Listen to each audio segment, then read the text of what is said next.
Top-down, bottom-up design, enjoy more freedom with light.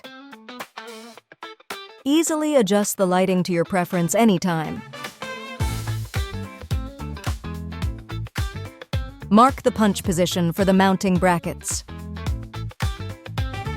Note: the installation code marking point must not come into contact with any fittings, as this will impair the lifting function.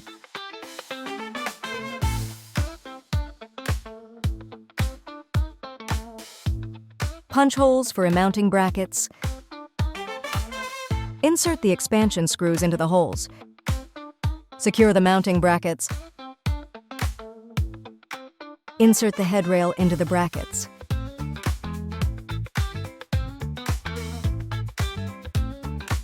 Mark the punch position for the mounting brackets. After determining the location, punch the holes. Insert the expansion screws into the holes. Then, secure the mounting brackets.